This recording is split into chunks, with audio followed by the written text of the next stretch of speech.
I'm Isaac Haney with LRT Sports, and this is 5 tips to maintain a relationship as a student athlete. As a student athlete, your plate is extremely full. I mean, you have classes, athletics, you might have a job, you try to keep in touch with your family.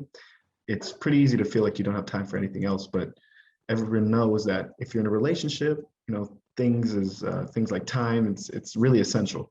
So it has to be managed in order to keep the connection afloat. So this article is points out a couple tips to maintain a healthy relationship despite having such a busy schedule.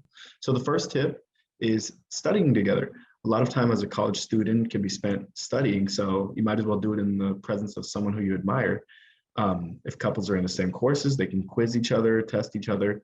The second tip is using your open windows of time properly. It's common in a class schedule to have an hour or two off before having to go to your next thing. So it doesn't take too much effort to meet up with your significant other at the campus coffee shop or sit and chat before you each go off on your own busy schedule. So this third tip is planning ahead.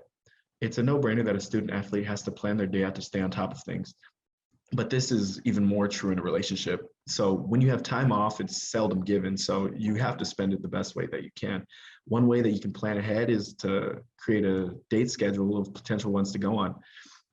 Life as a college athlete is really unpredictable. So when you have spare time, it's worth having a plan on how to spend it. And the fifth tip is taking advantage of technology. Technology has made it incredibly easy to communicate all across the world. Athletes are always on a trip, or maybe they might be in a long distance relationship. It doesn't take too much effort to call, FaceTime, or Zoom. It's small, it's a really small gesture, but it means the world to your significant other. A phone call is one thing, but really seeing the person's face on the other end means the world. It means so much more. A phone call is one thing, but seeing the other person's face at the end of the screen is so much more.